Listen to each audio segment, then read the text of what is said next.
Ring and Oostenrijk Ring, where the Austrian Grand Prix is held, Uhlens Ring, not far from my home in Denmark, Ring Knutstorp, Sweden, Norris Ring and Hockenheim Ring in Germany.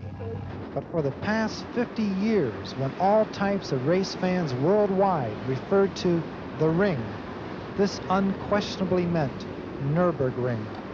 Since 1934, the 14.2-mile circuit through the Eifel Mountains of Germany has been the epitome of the European Motorsports Challenge.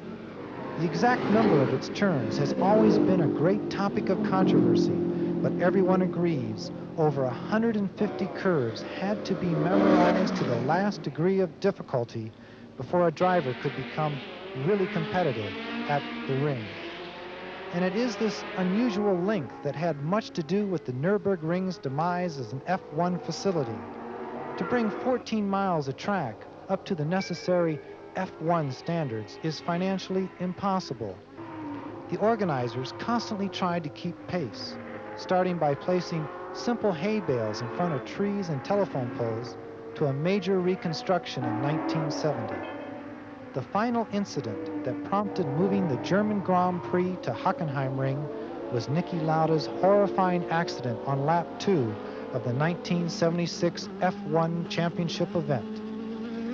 This once again clearly illustrated the problem of long delays for safety and fire crews to reach the scene of an accident. Only one marshal and 3 drivers, including American Brett Lunger, were around to save Lauda's life by pulling him from his blazing Ferrari. If the pride and prestige of a Formula One Grand Prix meeting was ever again to be part of Nürburgring's motorsport legacy, it would have to be on an entirely new circuit. Well, 8 years and a staggering $27 million later, this new 2.8-mile track has once again allowed the beautiful sound of F1 motors to echo through the Eifel Mountains. The new Nürburgring is as modern an example of a race facility as the old Norse circuit is classical. 30 spacious garages line a wide, safe pit lane. Atop them are 32 hospitality suites where sponsors can entertain VIP customers in the grandest of Grand Prix styles. 5 towers instantly display race information direct from the timing center to a maximum crowd capacity of over 175,000. And in the best German spectator tradition, almost 150,000 of these fans will be watching from well-placed grandstands, allowing excellent views of the track. Rightfully so, part of the old Norse circuit has been incorporated into the new Nürburgring. The original start-finish line and pit straight will still be carrying out their same old role. And just opposite, the 1934 grandstand retains a great length with past moments of glory. From about 60 miles south of Cologne, West Germany, at the new Nürburgring, this is John Bizignano with Simon Taylor.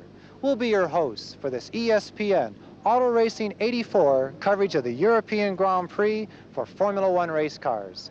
Over the next 90 minutes, Simon and I will be presenting the complete Grand Prix story, including technical reports, driver interviews, all the latest F1 updates, plus the fantastic Grand Prix race action. So please be with us after these short messages when we return with the event that could grant Niki Lauda his 3rd World Championship driver's title and a detailed look at his team, McLaren International, that has accomplished the finest race record in the history of a single season of Formula One. Stay with us. We're coming right back.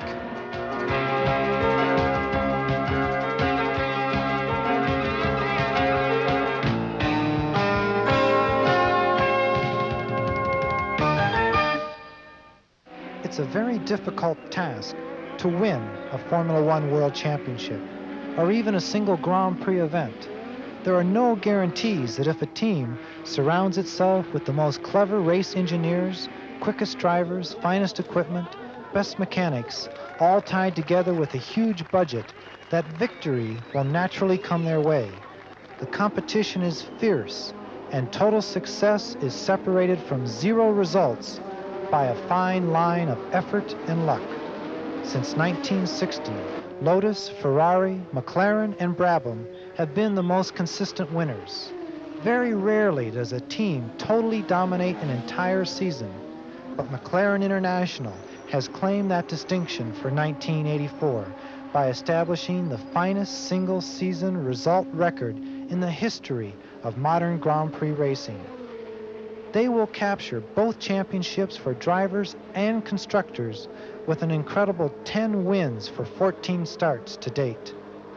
This European Grand Prix in Nürburgring could decide which of their drivers will take home the crown. We talked to the team about how it all came right. Managing Director, Crichton Brown. When you and Ron Dennis joined forces under Project 4, did you ever think that you'd end up having the most successful season in the history of Formula One?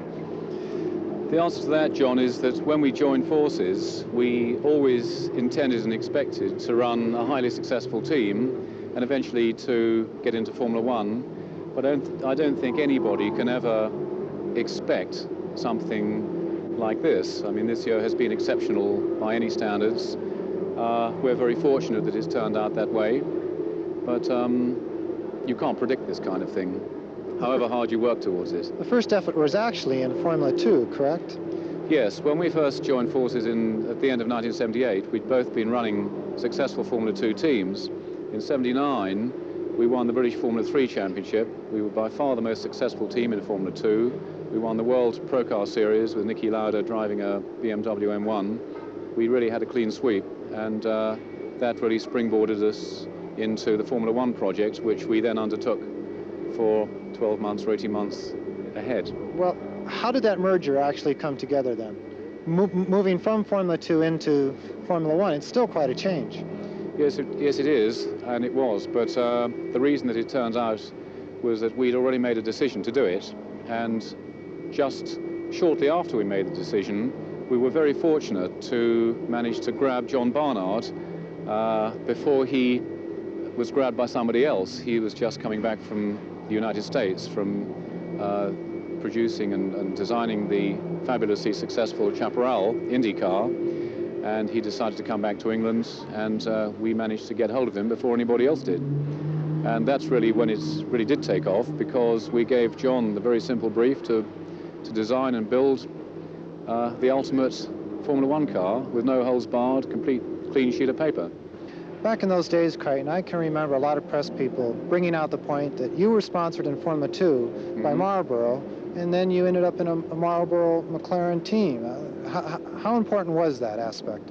Well, obviously it was important, but it's fair to say, I think, that originally we were intending to get into Formula 1 anyway and go it alone. I suppose ultimately the amalgamation to form McLaren International with Team McLaren as it then was very much a marriage of convenience for both sides, and it served a very useful purpose.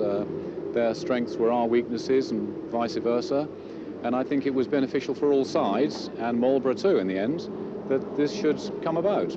So the very first group were you and Ron and John Barnard, Tyler Alexander and Teddy Mayer, all working together. Absolutely, and I like to think that then and now we do our absolute utmost always to uphold the tradition and the standards that Bruce McLaren himself set when he first formed the company, and we're very conscious of that, and it's nice now to know that we've managed to pull off another championship, and for Bruce, I'm sure he would be happy with it. I think he'd be very proud of this season. The car itself, the P4, it was quite revolutionary when it first came out with the first carbon fiber chassis.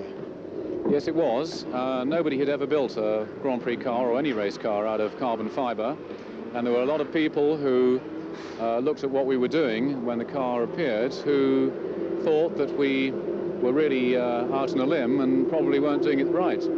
But John Barnard, whose idea it was, of course, was completely convinced right from day one that it was the correct way to go, and all I can say is that events have very much proved him right. If you look around the current Grand Prix paddock, you'll find that almost without exception, the cars are built out of carbon fiber as far as certainly the monocoque's concerned. How did the TAG turbo motor deal come about? There was one company that nobody had approached at the time who probably had more experience of producing turbo-powered engines than anybody else in the world, and of course that was Porsche. So we in fact opened discussions with Porsche, and to cut a long story short, they agreed to build us an engine, but obviously as a commercial customer, and then it was up to us to finance it. I'm very happy to say that TAG eventually picked up the whole program, and the TAG Turbo P01 is their first turbo engine, and the association between them and Porsche and ourselves, I think, again, has borne wonderful fruit this year. The last thing to get together then were the drivers, and again, the best motor, the best chassis, you must have the best drivers. Going back to the press statements in '82 when you took on Niki Lauda, a lot of people think that you were taking quite a risk picking him up straight out of retirement.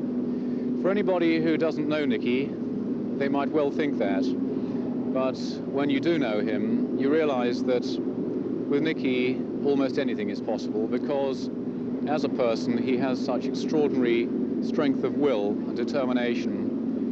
When he decided to come back, at that point, I think certainly Ron and I knew without any doubt at all that he'd get the job done in the end. As events turned out, he won his third Grand Prix after his return, which by any standards is a quite remarkable result. But you grabbed Alain Prost like lightning when he became available at the end of last year. You have to be quick-footed in this game, John, as you well know, and when Alain did become available, it was a question of, as you say, grab him quick. And I'm very happy that we did, because this year I think that the way that Alain and Niki have worked together is exceptional. Having two #1 drivers in the team, how much pressure does that put on the whole organization? Funnily enough, John, I think it puts less pressure ultimately, because pressure is the wrong word. I think it engenders greater enthusiasm and greater effort on everybody's part. But I have to say that having two drivers of the caliber of Niki and Alain together only helps us in every single way. It's going to be tough to have 10 Grand Prix victories next year. People are trying to catch up to you, and over the winter everyone's going to be even copying your design more. We're acutely aware of that, John, but all I can say is that we're going to be out there trying harder than ever to stay on top next year. Alain Prost, driver for McLaren International. You actually started your F1 career with McLaren back in 1980. Was there a big change in the team when you came back to it after 3 years with Renault? Yes, it's a very big change. I mean, McLaren team in 1980 was completely different than McLaren team in 1984. And it was not the same people, the same organization. It's only the sponsors were the same. But the car was much more competitive with the TAG Porsche engine, and they improved. They did a big improvement about everything in the team. That's why I changed from Renault to McLaren, because I was sure this year were very competitive for me. The word sure is a rare thing in Formula One. How much confidence does a team add to your track results? I mean, when you sign for a new team, you're always confident, even if it's a bad team. But I was sure at the beginning of the season the TAG Porsche engine was the best, and I was sure the organization of the McLaren team was the best. So I had no problem. A winning effort in Formula One is a very difficult thing. What is it about the McLaren organization that's been so superior this year? Why? I mean, I don't know exactly why, but Ron Dennis' organization is the best in Formula One. I don't know why. He did a very good work, and McLaren team is not a big team. We are only between 60 and 70 people, and everybody knows his work, and it's not like a big manufacturing. And that's why I like to drive in the McLaren team, because everybody knows what he has to do. The rivalry is a healthy thing between you and Niki Lauda. It's something that makes you both push one another as fast as you can go. Yes, exactly, and we had a good competition together this year, but I think we were always working for the team. And what is important in the team also, everybody, mechanic or designer, were working for the McLaren team, not for Alain Prost or Niki Lauda. That was very important. You're going to stay with them next year? Yes, no problem. That's completely sure. Maintenance of millions of dollars worth of equipment and the personal safety of McLaren drivers Prost and Lauda are the final responsibility of the men who turn the wrenches. Not one member of Bruce McLaren's original team is with today's World Championship effort. But this current group of mechanics have proven themselves winners all over the world. Chief Mechanic Dave Ryan. Dave, this is a two-car team, but how much competition develops between the separate mechanics of Prost and Lauda? Yeah, it is a two-car team, but the mechanics they do work on one car. The team comes first, whatever happens, and we've always got situations where one car maybe something's gone wrong, was that the engine's gone wrong or something, and we'll take guys off say, Alain's car to work on Nicky's car, just so long as we get the car finished and running.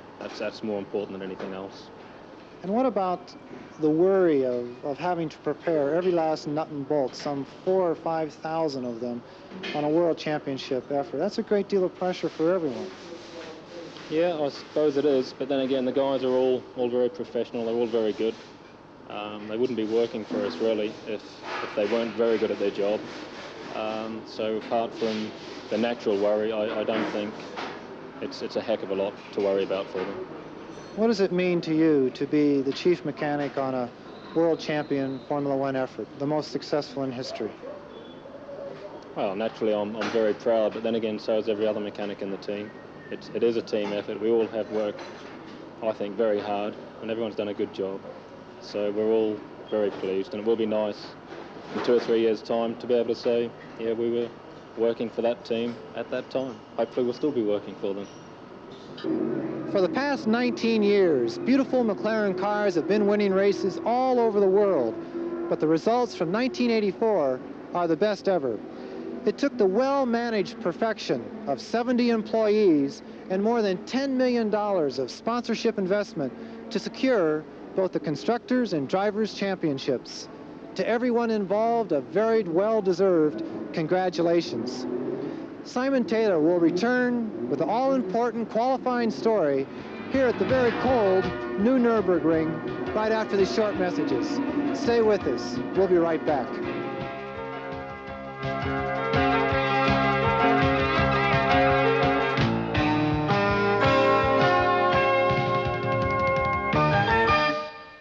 The European Grand Prix is significant not just because it's the first Formula One race at the new Nürburgring, but also because as the penultimate round of the 16-race 1984 World Championship, we could today see that championship settled, because Niki Lauda has a 10.5-point lead over Alain Prost, and it's only one of those two McLaren drivers who can end up world champion. If Niki Lauda has a good run here today and Prost doesn't score more points, then Lauda could end up world champion, clinching it here at the circuit where, ironically, back in 1976, he had his near-fatal accident. But after practice, it's neither of the McLarens on pole position. Once again, it's the flying Brazilian, the reigning world champion Nelson Piquet, who takes pole position for Brabham. Nelson, your 8th qualifying on pole position so far this year. You must be pleased with yesterday's time. Well, I'm pleased with all the qualifying, but I'm not pleased with all the races being done. No. What about the times in the wet? There's several people that are, well, like Prost, he's 3.5 seconds faster in the wet. That's going to be a problem if it's raining tomorrow, no? Well, nobody knows here who's have a fuel, who doesn't have a fuel. No, it's very difficult to say who's quick, who doesn't quick in the morning now. So you have to wait for tomorrow and see. Were you running with full tanks then? Yeah, I was running all the time, full tank. In the wet, as the load gets lighter in the car, does there even less downforce? Is it harder to drive as the fuel's used up throughout the race? No, it's opposite. You know, you don't have the G-force. The car is much lighter, have much more acceleration, much easier to brake, and now it go much quicker. So the second half of the race in the wet is usually faster than the first? Oh, have to be, yeah. Of course, depending on how much water I have on and how much oil I have in the circuit. Nelson, you came in the pits with the car a little bit muddy. How did that happen at the end of this last session? Well, I missed one of the braking points, went in the mud and got stuck there, and I wait for finish. I was missing 3 minutes for the practice wait finish, and took the car and drove back. And the new Nürburgring, what do you think of the facility here? It's a fantastic circuit. It's a pleasure to come and race in a place like this, and I hope only the weather be good for tomorrow. So good weather for you, is that dry or wet then? It's dry for sure, for everybody. Most of the rain came on Saturday, and the second day of qualifying was therefore a complete washout for setting fast times. But it was also raining for part of Friday's qualifying, and you needed to be out on the circuit at just the right time to set a quick one. Alain Prost was lucky. He was out there when the track was almost dry, and he was quicker than everybody else except Nelson Piquet. So Alain Prost, so anxious for World Championship points in this race, will start from the front row of the grid. His rival, Niki Lauda, was less lucky. Third quickest, one of the Renaults. This was Patrick Tambay, who's just re-signed to stay with the Renault team next year, after a lot of rumours that Niki Lauda would switch to Renault for a very big bag of French gold and ease Patrick Tambay out. But the amiable Frenchman, secure in the knowledge that his seat is now organised for next year, set a splendid third fastest, just a fraction slower than Prost. But it hasn't been a great year for Renault, and Patrick, talking to his mechanics after practice, was obviously not happy with the way the car was handling on the new circuit. Perhaps the race will bring better luck for him. Fourth quickest, another ex-world champion, Keke Rosberg, with the Williams Honda. It's been a difficult season for him too, because despite his wonderful win in Dallas, frequently the Honda's reliability has not been of the best. He's over a second slower than Patrick Tambay, but nevertheless, helped by a shower in the middle of Friday's practice, he has gained a second row grid position. Even so, Frank Williams and the team still look worried.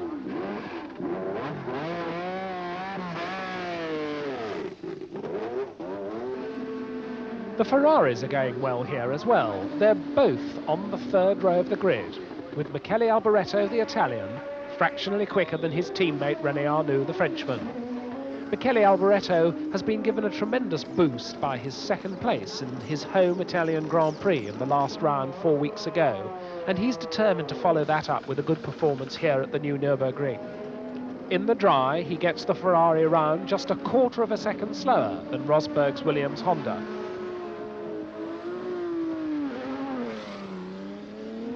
But deciding that it may well be wet in Sunday's race, he spends a lot of Saturday learning the circuit in the wet.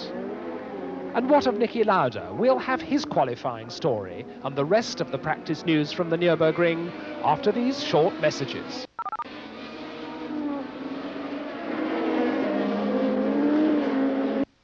Through the murk of Saturday's qualifying here at the Nürburgring come Derek Warwick in the Turbo Renault and René Arnoux in the second of the two Ferraris. He still could finish third in the World Championship, but he admits that 1984 has been a tough year for him. Yeah, it's true, it's a very difficult season, but I think the biggest problem is the chassis. But now it's late because there's only 2 races to finish the season, and my car is really much better. Anyway, it's necessary to work very hard because I think that for start next year we have a good car, very competitive car. Do you feel the motor is as strong as the tag turbos and the other? Yeah. I don't tell that it's the best engine now in Formula One, but I think it's one of the best engine. And because if you see every time the maximum speed on every track, the McLaren is not very quick. It is one of the best also, but it's very near of the Ferrari. I think we have a big problem of Ferrari is especially the handling, and it's necessary to work on the chassis, suspension, everything like that. Well, then, in wet conditions like you've had these 2 afternoons here, handling must be very important under those circumstances. Yeah. Today I am very happy with my car on the weight because it's much better to drive, and I'm happy, I have a good time also, and I think if tomorrow it rains, it's possible to make a good race. Well, you've qualified 6th. That's a very respectable qualifying position. It'd be nice for you to score some points these last 2 races and in this season on an upswing. Yeah, for me this race is very important because I have a possibility to finish 3rd on the championship because De Angelis is only 4 points before me.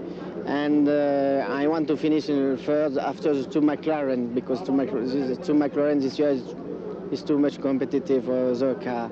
And I have this possibility, and I try to finish 3rd in the championship.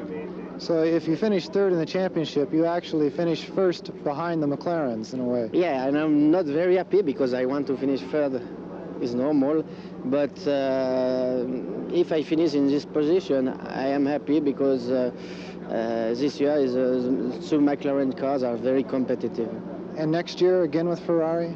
Yeah, I stay with Ferrari because I like to work with Ferrari, and this year is very difficult years, but there's always a good ambience in the team, and this is very important.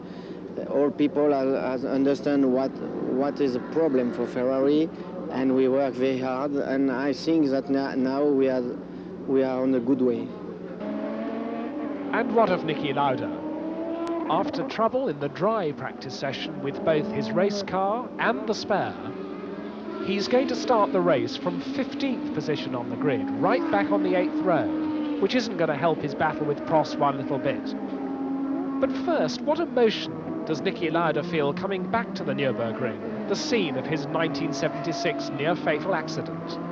Well, there are no emotions really. I'm here to fight for a championship, which is the 84 championship. So that's what I'm trying to do. So there are no emotions for or against the Nürburgring. Sure, I had my accident here, but it doesn't need me to come here to remember it. I was rereading your book, My Years with Ferrari, and your review of that accident, you say that you can't remember anything after the pit stop all the way to the helicopter to the hospital. Can you recall anything about it whatsoever? That's the way it is. Unfortunately, I don't remember, so I don't know. Well, it was a dramatic thing that going into the left-hander, partially wet, just like tomorrow could be. That doesn't raise any fears for tomorrow's start. Or... How do you overcome an accident if I couldn't overcome it in 8 years going? So I will never overcome it. So I've overcome it a long time ago, so there's no problem. When you look around this excellent facility that they've built, a lot of that had to do with your campaigning for greater safety. What do you think of the new Nürburgring? It's the best ever built circuit I know, and it's very safe and good, so that's all you can say about it. What about challenging as far as the track line? It's a difficult place to race on, so that's no problem. You're starting 15th tomorrow in the middle of the field. What happened in the first qualifying session? My car's had technical problems, so I couldn't run on the first day where it was dry. Therefore, I'm only 15th. Today, everything was perfect. I was quickest, but then the rain came, so I couldn't improve my grid position. This morning, when it was raining, absolutely the heaviest, you were the fastest of 26 cars. That must give you some confidence for a wet start tomorrow. Yeah, that's all right, but the problem is the grid position. I'm so far back, if it rains heavily, you don't see anything, so it's going to be a very difficult race for me tomorrow. So, visually, the fact that a driver cannot really see anything because of the spray, is that the biggest problem in racing in the rain? That's the biggest problem. Not the handling. Most people think it's the handling, trying to stop corners. The handling is difficult, but the visibility is the worst thing. There's been a lot of commotion in the press over the last 2 weeks about the fact that you were thinking about changing teams, but you have signed a contract for next year. Is that correct? Yes, I will stay in my team I am in the Marlboro McLaren even for next year. No problem. And Niki, personally, for you to win your 3rd World Championship title, what would that mean to you as far as a goal that you've always wanted? To win another championship is very important, especially today, trying to beat Alain Prost, so to finish this year's season with the best possible chance. So that's what I'm trying to do. It seems like there's still a great ambiance within the team, though. The competition and the pressure of the championship, you're still working together to do the best job for the team. Sure, I mean, from the team point of view, there's no problem. So Lauda in 15th spot on the grid, Prost in 2nd spot on the grid, and everybody's looking for the weather forecast. Will it be wet for tomorrow's race? Will it be dry? Always questions and lots of excitement still to come.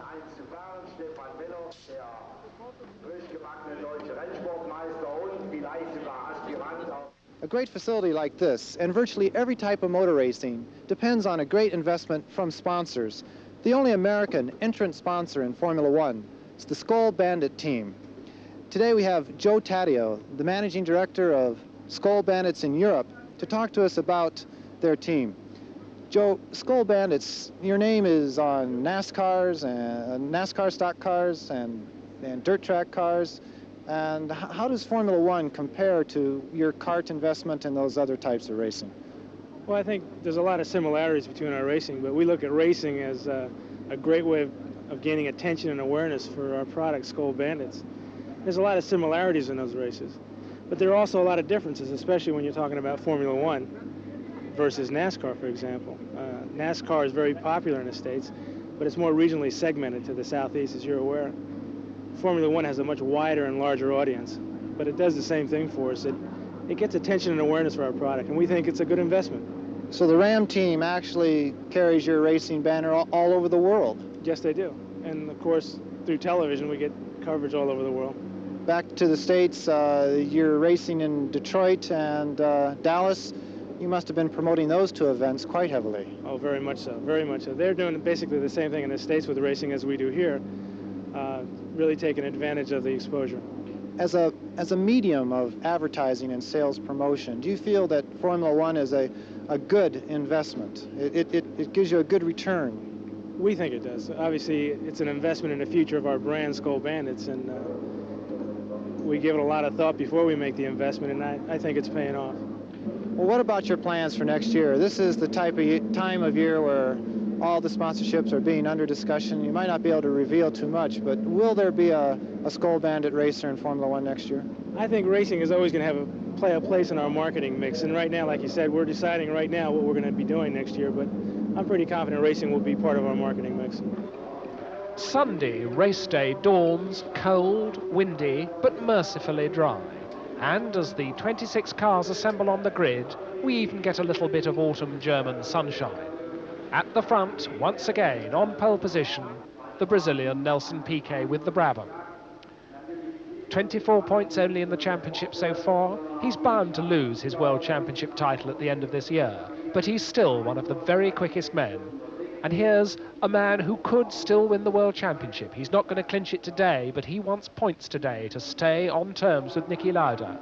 The little Frenchman, Alain Prost, with 5 wins under his belt this year. Row 2, Patrick Tambay, the always charming Frenchman, only 10 points this year after a very difficult season for Renault. They haven't had a lot of luck, but they're always fast. Alongside him, Keke Rosberg, ex-world champion with the Williams Honda, and thanks to his Dallas win, one of only 3 men who've beaten the McLarens to the checkered flag during this season. On the 3rd row, the faster of the 2 Ferrari drivers today is Michele Alboreto.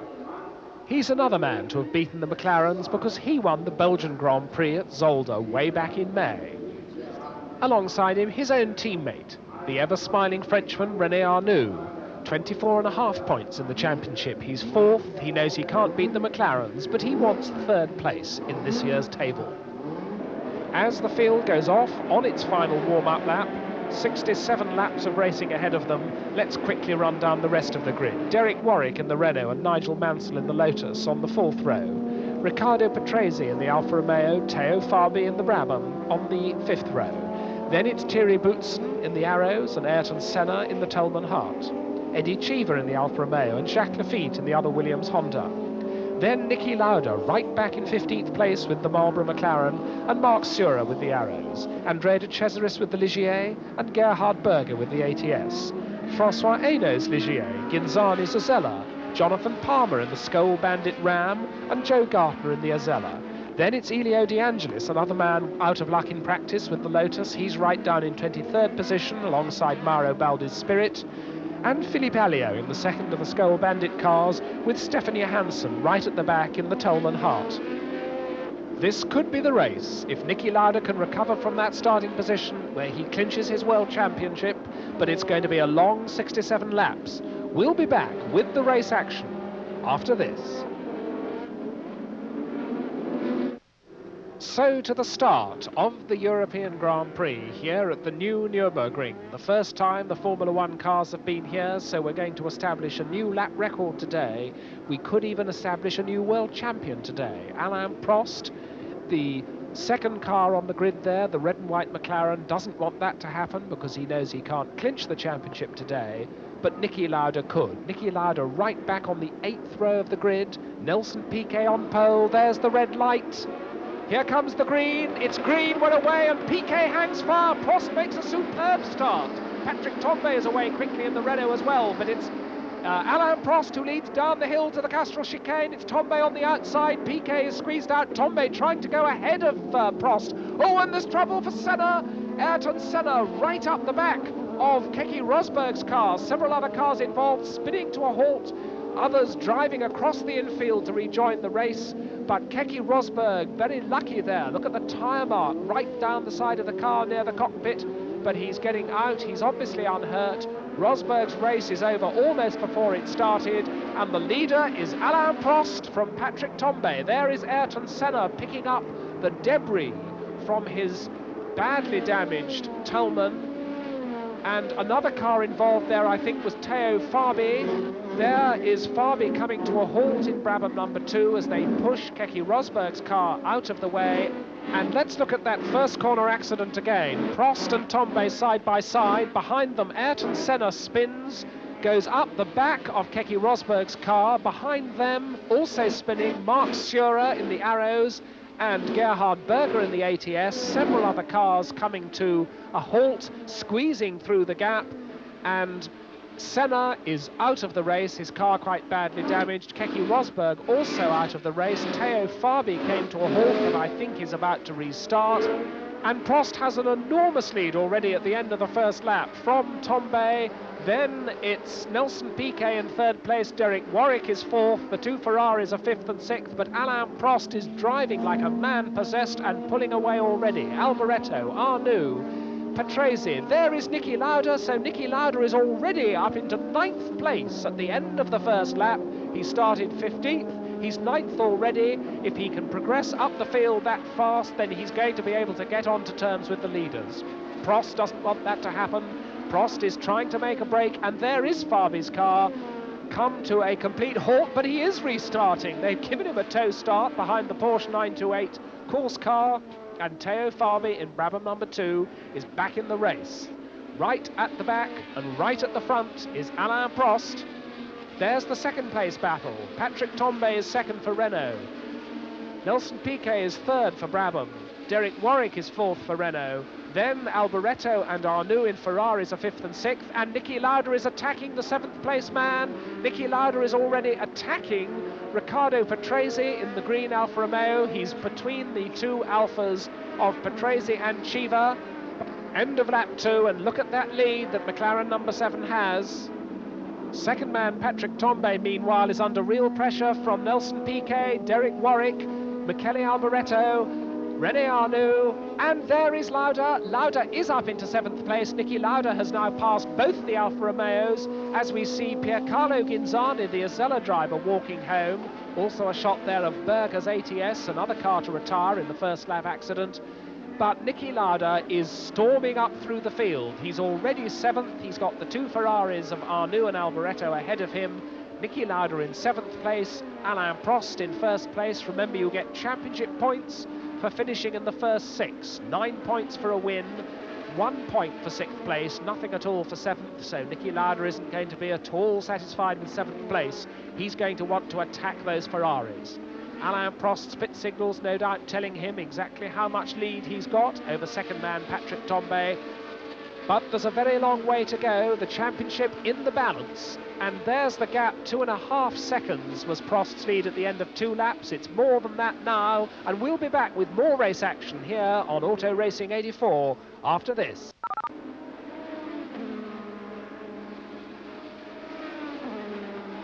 On Niki Lauda's progress up the field here at the Nürburgring. He's 7th, but he's on the tail of 6th man René Arnoux, and he's attacking down the long straight. The 2 Alfa Romeos well behind him, and Elio De Angelis has caught up with the 2 Alfa Romeos, and that's a tremendous performance for him, because remember, he started 23rd on the 26 car grid. So De Angelis is 10th, Cheever, the American, is 9th, 8th is Patrese, 7th is Niki Lauda's McLaren, 6th the Ferrari of René Arnoux, and already Alain Prost is the new lap record holder at the new Nürburgring with an average speed on still full fuel tanks of just under 120 miles an hour. Now, it'll be interesting to see how long it takes Lauda to get past René Arnoux. He's caught up with him very quickly, but you need a certain amount of power to close on somebody. You need a bit more to get past him, particularly on a fast circuit like this. And Lauda through these endless curves as they go up the hill. There's Piercarlo Ghinzani, still on his way back from his abandoned Azella, and up through those curves goes Alain Prost, coming up to the final corner on the circuit. That's the Roma curve, which leads him back onto the start-finish straight, and his mirrors are empty as he crosses the start-finish line because the second-place battle is some way behind. Tombe still in second place.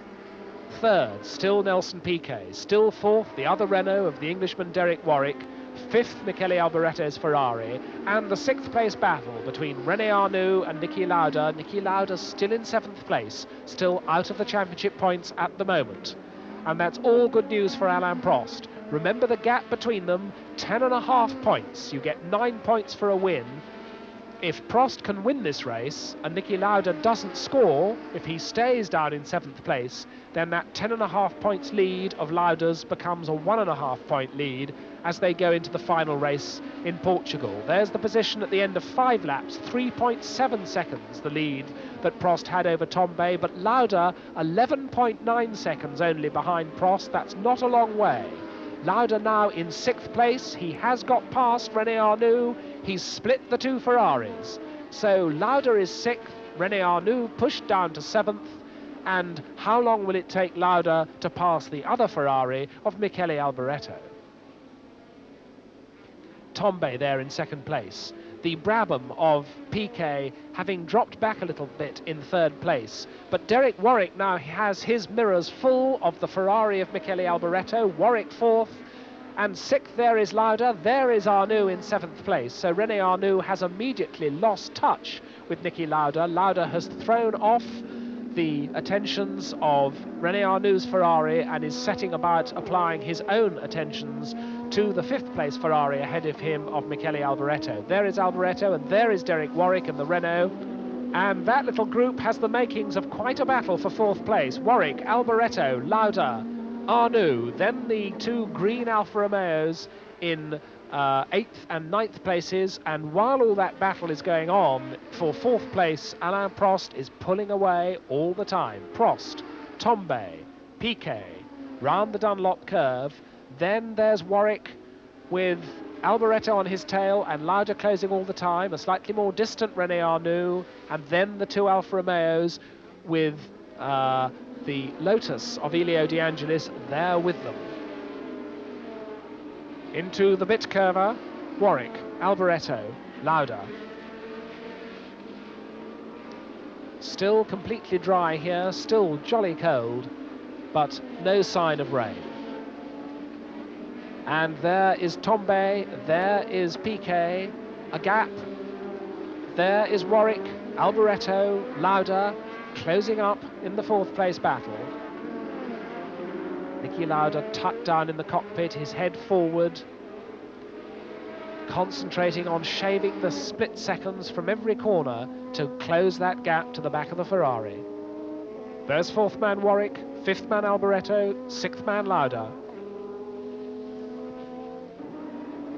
And the battle going on through the curves with 7th man Arnoux, then the Alfa Romeos, 8th and 9th, that's Patrese and Cheever, 10th the Black Lotus of De Angelis, followed by Thierry Boutsen the Belgian, De Cesaris and Johansson. More Nürburgring action after this short message.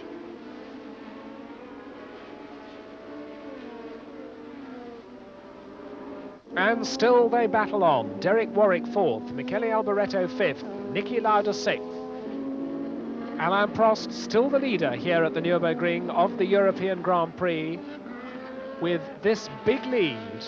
Alain Prost just settling down to the job in hand to build up as big a lead as he can while he can and make sure that 9 championship points can be his. Alain Prost there. And at the end of 9 laps, 4.8 seconds, all but a fraction, is the lead that Prost has over Patrick Tambay. And Niki Lauda is 13.7 seconds behind Alain Prost. So the gap has got bigger.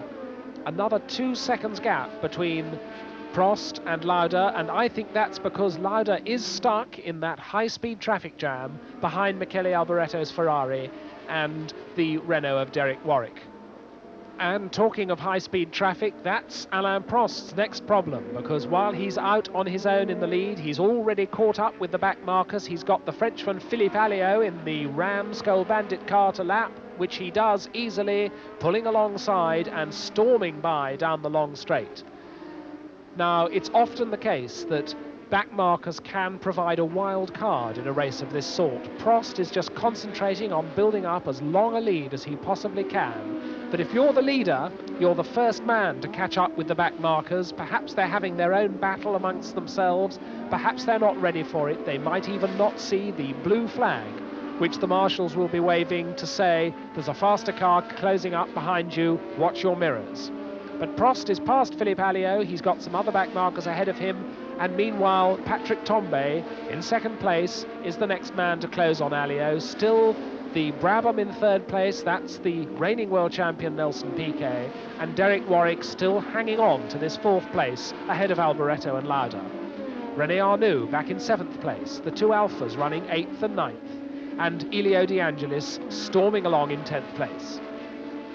And Alliot in the Ram now about to be lapped by this fourth place battle. A little puff of dust from the front wheels of Derek Warwick's car there. I think he almost locked up a front wheel under braking. Oh, and he's up the curb too. Derek Warwick really driving hard, doing everything he can to shake off the Ferrari. Alboretto in the Ferrari looking quite a lot tidier through these turns. But Niki Lauda very close to Alboretto now. Niki Lauda lining up for a lunge. Now, as they come up to the back markers, that could slow the pace of Warwick and Alboretto, and that could play a part. In fact, Warwick is past Alliot safely, so is Alboretto, and Lauda tucked in behind Alboretto, using the slipstream, using the still air behind the Ferrari, and in fact having a little look at the inside as they go into the right-hander, which is the start of the double Castrol S-bend at the end of the long start-finish straight. That's where the accident happened on the first lap. But those three are through and safely past the Ram, and Warwick it is who seems to have got a little bit of an advantage there. Warwick has pulled out just a bit from Alboretto, and it's Alboretto who's now having to start to drive defensively. 16.49 seconds, so the gap is still lengthening between Prost and Lauda, and Lauda really must start to work his way through if he's going to have any chance of closing on Alain Prost.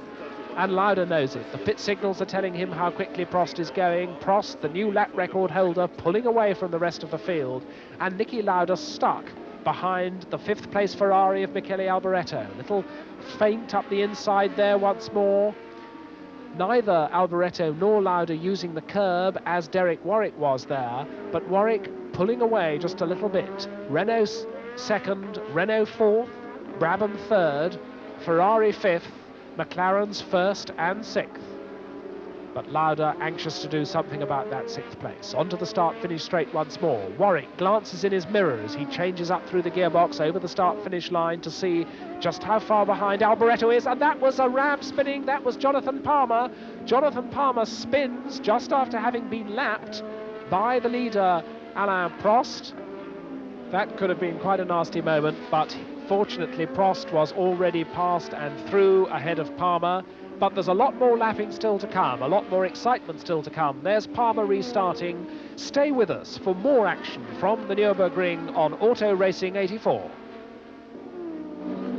Alain Prost still leads the European Grand Prix here at the Nürburgring. Niki Lauda still in sixth place, and the gap has gone up to almost 20 seconds now. Niki Lauda stuck behind the fifth-placed Ferrari of Alboretto and the fourth-placed Renault of Derek Warwick, and that's really where the battle is. As the leading trio space out, this battle for fourth place is getting closer, and Alboretto is alongside the Renault. Alboretto makes his charge, but Derek Warwick isn't having it. Derek Warwick has the inside line and keeps the door shut. Now Lauda is lunging up. behind. Niki Lauda trying to make use of the fact that Alboreto has made an attempt and has failed, and Lauda is alongside. Lauda nearly gets through on that left-hander, and Warwick getting away now as Alboreto struggles to maintain the 5th place. Niki Lauda saw his chance there and nearly got through. But at the end of all that excitement, the status quo prevails because Lauda is still 6th, Alboreto is still 5th, and the British driver of the French Renault has hung on to his 4th place by the skin of his teeth. 3 top Grand Prix drivers driving absolutely as hard as they know how, but Lauda hasn't found the solution to a route past the Ferrari. The McLaren is quick, but it hasn't got enough of an edge over the Ferrari to be able to get through. So Niki Lauda, that most experienced of Grand Prix drivers, the wily old fox of Formula One, has a problem. He doesn't seem to be able to get past the Ferrari on a straight fight. What can he do? Can he use a back marker? Can he manage to put Alboreto in a position where he's got to yield? And he must be thinking about all those sorts of tricks as he follows Michele Alboreto round in 6th place, over the start-finish line, down the hill, and he closes a little bit on Alboreto as they go into the braking area, but not enough. And Alboreto follows Derek Warwick through the curves on down towards the Dunlop hairpin. The sun now quite low in these drivers' eyes, a lot of them wearing smoked visors to cut down the glare, because it's really sunny here at the Nürburgring now, and all thoughts of rain are completely forgotten. A couple of the slower cars ahead of them now. There is Mauro Baldi's Spirit, the Italian driver who has replaced Hugh Rottengatter now, the Dutchman who has been driving the Spirit recently. And ahead of them, it's Joe Gartner, the Austrian, in the Azella. So 2 of the slower cars to be lapped, and as they go through, that could well change the gap between Warwick and Alboreto, or between Alboreto and Lauda. And I think that's what Lauda must be thinking of working on. Can he use the lapping of the back markers to find a slot to get past the Ferrari? All this time, Alain Prost continues to increase his lead. And there goes Warwick past Baldi. Warwick is past Baldi, but Alboreto isn't, so that has helped Warwick. But now Alboreto goes through on the inside. Lauda's following through. Oh, and Lauda's in trouble! Lauda spins! Lauda spins! He locked up his wheels as he tried to squeeze past Mauro Baldi. The yellow flag's waving. Lauda fishtails off the wet grass, back onto the track. He's still in 6th place. There is Elio De Angelis in 7th. Close to him, and we see it from another angle, and clearly Lauda made a mistake there. Baldi didn't shut the door on him. He was able to go through. He was following Alboreto through, but he left his braking very late, hit the brakes hard, locked up the back wheels, spun to a halt in a cloud of rubber smoke, but at once got back onto the circuit. And this is Lauda 6th, but Elio De Angelis in 7th place in the Lotus is right up with him. Now, if Lauda is in trouble, if Lauda has a braking problem, or indeed if he's worn flats on his tyres with that spin, which obviously used up a lot of rubber, then Michele Alboreto will get well away, and Elio De Angelis indeed may be able to close up on the McLaren. But as I say that, already Lauda has increased the gap back to De Angelis, and I don't think Lauda's going to lose that 6th place. I think Lauda is going to hang on to it, and Elio De Angelis, who incidentally has come up, as you see, to 7th place from that 23rd starting position, a tremendous performance by the Italian, is not going to get past Lauda this time. We reckon that that spin probably cost Niki Lauda a further 14 seconds. That's added to Alain Prost's lead, and Alain Prost looking even more secure in the lead of the European Grand Prix, but Lauda still has plenty of race left to fight back. Stay with us for more Nürburgring action on Auto Racing 84.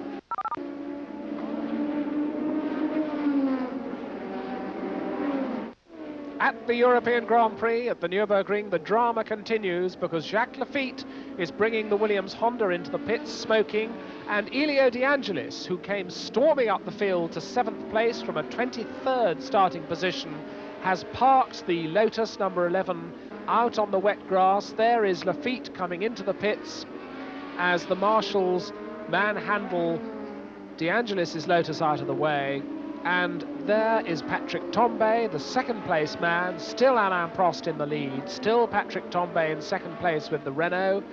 Third is still Nelson Piquet in the Brabham, and we've still got this fourth place battle between Derek Warwick's Renault, Michele Alboretto's Ferrari and Niki Lauda's McLaren. He's still there, back in sixth place. This is third man Piquet in the Brabham, and the gap from Prost to Tombe now 17.7 seconds, so Prost's lead very, very comfortable indeed, and Niki Lauda a long way further back in sixth place. The championship therefore very much alive. There's Jonathan Palmer in the pits. Jonathan Palmer with the Skull Bandit Ram, still in the cockpit, but he's having a word with one of the Ram team mechanics.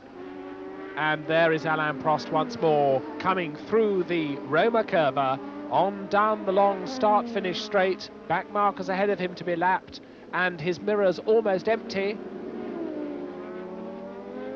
17 seconds is a long way in Grand Prix racing. That certainly counts as a comfortable lead, and what a wonderful race Alain Prost is driving.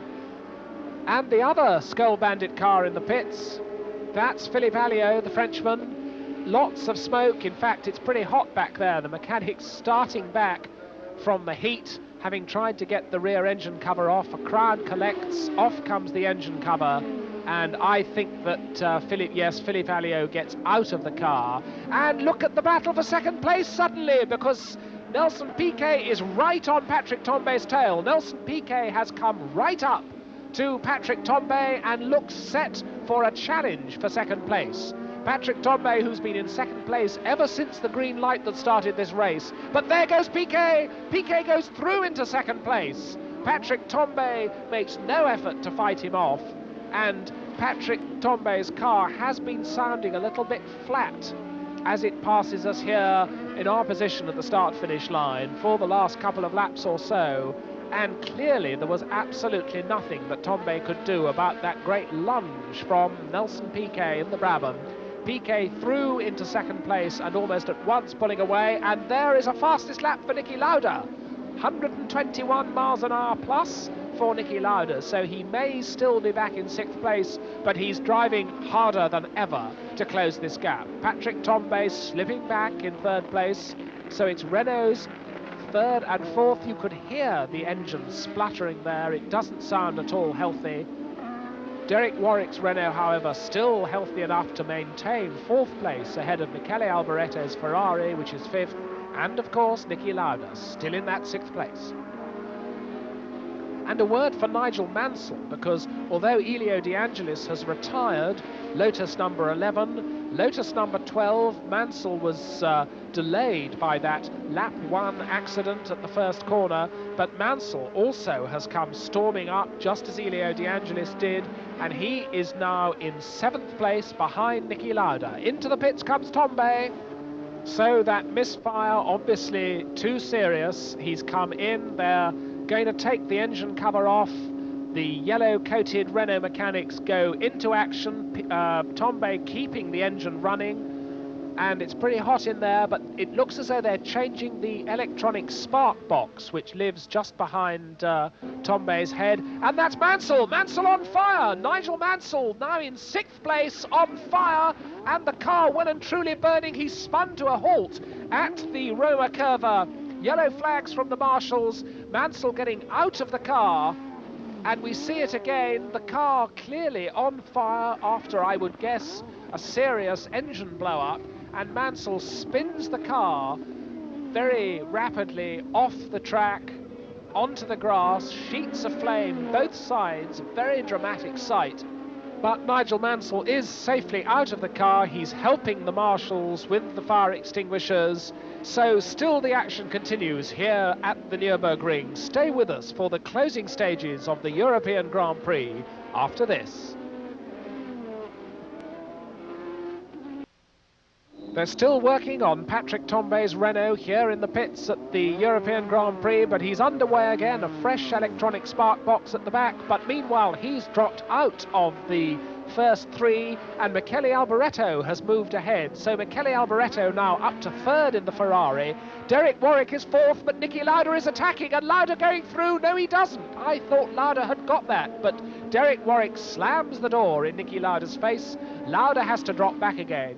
So Lauda is still fifth, Derek Warwick still fourth, Michele Alboreto moving away from them in third place in the Ferrari.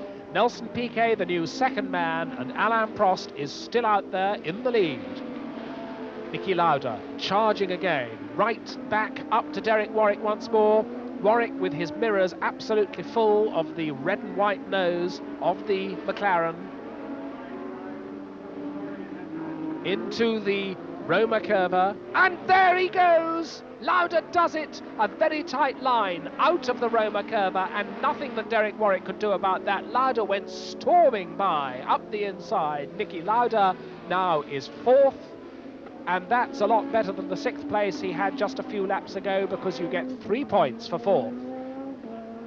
Meanwhile, here is the leader, Alain Prost. He's on the tail of Andrea de Cesaris, the Italian, in the French Ligier, a modified car the Ligier team have produced here at the Nürburgring, but it's certainly not able to hold off the lapping McLaren, which goes storming past down the start-finish straight. Alain Prost now with an enormous lead over the second man, Nelson Piquet, but Piquet putting on the pressure. There's a new fastest lap, 122 miles an hour now, 1 minute 23.146 seconds, and that's Nelson Piquet showing that what he was telling John Visignano in the practice interview much earlier on, the cars go a lot quicker later in the race when their fuel tanks are getting emptier. A lighter fuel load, the car handles better, and of course its power-weight ratio is improved. Alain Prost also going quickly, but I think that Nelson Piquet is not close enough to worry him, and Alain Prost's main worry now will not be increasing his lead. His main worry will be preserving the car to the end of the race. In fact, he's let Nelson Piquet get to within 15.5 seconds of him. 4 laps now to go of the 67-lap race. Nelson Piquet 15 seconds behind, and Michele Alboreto is just a couple of seconds behind Piquet. So while Niki Lauda is a whole 43 seconds behind the leader, and René Arnoux, the new 5th place man, is over a minute down on Prost, Michele Alboreto in Ferrari number 27 is closing very fast on Nelson Piquet in second place. Prost reels off the laps in the lead, but a battle now emerging for second place between Nelson Piquet and Michele Alboreto. Niki Lauda a fairly lonely fourth, and as Prost goes into the Castrol S at the end of the long start-finish straight, look back up to the top of the straight and you see the white Brabham in second place. That's Nelson Piquet, the red Ferrari behind it, which is Michele Alboreto, and that's the Frenchman François Hinault, who has just had his own little private spin at the Roma Curva, rather mud-streaked Ligier going on its way back into the race down the start-finish straight. But Alboreto really closing on the second place Brabham. There they are, Brabham and Ferrari, Piquet and Alboreto in second and third places. Remember that Michele Alboreto had a fine second place in the last Grand Prix. That was the Italian Grand Prix at Monza just 4 weeks ago. And Alboreto certainly on the top of his form, and Piquet this late in the race seems to have allowed Alboreto to get much too close for comfort. Niki Lauda still fourth, Alain Prost still leading, McLaren's first and fourth, Brabham second, Ferrari's first and fifth, and the new 6th man now is the Italian Riccardo Patrese in the Alfa Romeo, which has come up into 6th place, benefiting by the disappearance of Nigel Mansell. Mansell's engine blew. We now have confirmation that was the start of the fire, and Mansell was able to spin the car off the track to a halt. We're now in the very closing stages of the European Grand Prix. Alain Prost seems to be en route for a fine victory as he goes through the afternoon sunshine, but what about that battle for second place between Nelson Piquet and Michele Alboreto, and can Niki Lauda improve on 4th place? Stay with us for the closing laps of the European Grand Prix after these messages. He's still there, he's on his penultimate lap, the little Frenchman Alain Prost, who wants to be France's first ever World Motor Racing champion, reeling off the laps in what has been an absolutely exemplary race. He led from the start in this tag turbo Porsche-powered McLaren, and everything has gone absolutely right for him, including the fact that his own teammate and his nearest protagonist in the World Championship battle, Niki Lauda, the current championship leader in fact, has not had a particularly happy race. Having started from back in 15th place on the grid, he's fought his way up to 4th. He doesn't look like getting any further, and as Alain Prost comes round the Roma curva to start his final lap, he knows that only one lap remains between him and 9 lovely championship points. But what about the battle for second place? Because we've got the Brabham of Nelson Piquet now holding a very narrow second place from Michele Alboreto, who's driven very, very well indeed. Both the Ferraris still running, of course, because René Arnoux is in 5th place, but it's Alain Prost's day, surely, as Alain Prost goes down the hill towards the Dunlop hairpin for the very last time, into the left-hander. There's the Dunlop curve, out of the corner, on up the hill, into the bit curver section for the 67th and final time. Very smooth line always, no bouncing off curbs for Alain Prost. He's got Riccardo Patrese's Alfa Romeo ahead of him, but I don't think he'll need to lap it before he gets to the checkered flag. Unlike Niki Lauda, he's had no trouble with all the back markers that he's had to pass during this race. Remember, Niki Lauda had a spin while trying to lap Mauro Baldi's Spirit earlier on. The leader of the race now in the Vidal chicane with the checkered flag and the start-finish line almost in sight. Alain Prost now comes into the Roma curve through the last corner of the race. The checkered flag is waiting, and over the start-finish line goes Alain Prost, both his arms raised in a great salute of victory as he crosses the line, acknowledging now the plaudits of the crowd. 9 championship points for Alain Prost, and that is going to close the gap and take the championship all the way to the final round in Portugal. But here's the battle for second place, and Alboreto has gone through. Michele Alboreto is second, and what's happened to Piquet? Both of them struggling across the line, and I think both of those cars must have been running out of petrol on the final lap. Nelson Piquet driving his car from side to side to try and get the fuel up to the fuel pumps. There is Niki Lauda in the background. Niki Lauda comes through to take 4th place. So 3 championship points for him, but Nelson Piquet out of his car, walking up towards Michele Alboreto, both of them giving gestures of astonishment and amusement to each other. Nelson Piquet philosophically acknowledging that he's lost second place as his car started to run out of petrol. He staggered over to take 3rd, and Niki Lauda with his 4th place still leads the World Championship, but that championship lead has been reduced. The other Ferrari of René Arnoux has finished 5th. 6th goes to Riccardo Patrese, but what a magnificent win for Alain Prost, 24 seconds almost ahead of Alboreto, who staggers home in 2nd place. Nelson Piquet is 3rd, Niki Lauda a fine 4th, René Arnoux is 5th for Ferrari, and the 6th man, not on the caption, is the Alfa Romeo driver Riccardo Patrese. Well, no doubt a lot of the large German crowd came here hoping to see Niki Lauda crowned world champion. It's not going to happen, but their misfortune is very much Portugal's good fortune. The World Championship battle is going to go all the way to the final round in Estoril in 2 weeks' time, with now just 4.5 points gap between Niki Lauda and Alain Prost. Which one of them will end up the 1984 Motor Racing World Champion? In the Constructors' Championship, McLaren, of course, have already conclusively won, with more than double the points of Ferrari and Lotus. So it's been a great day for Alain Prost. He's done everything that anybody could have expected him to do, and we'll be back after this short message to have a word with the winner of the European Grand Prix at Nürburgring, Alain Prost. Alain Prost, you've just been victorious in one of your most high-pressure weekends ever in your career. Yes, for me it was very difficult, but not so much during the race, because it was an easy race for me. I did a good start, and after that the car was absolutely fantastic. I never had a car like that, so the race was easy, but for sure the pressure was very important on my shoulders, and I had to win today. And I think I did a good job. I won the race. Now I go to Estoril and I hope to win championship. I think I have a very good chance now. What about this morning with your little off-track excursion? Was that because of all the pressure with the weekend? No, I made a little mistake. I put the rear wheel on the curb, and the curb was a bit wet, you know, was a bit humid because it was raining during the night, and I spun, but my spun was not a big problem, but safety car was on the road, and I hit the safety car. That was, I was lucky in my problem. You say you got a fantastic start. I think it was one of your best starts all year long. Just as the light went green, you were gone in front of everyone else. Yeah, I used to do some good start, but I had to do a good one today because it was very important. Nelson's car is always difficult to pass, and as I had to win the race today. It was very important for me to start well, and that's what I did. I did a perfect race.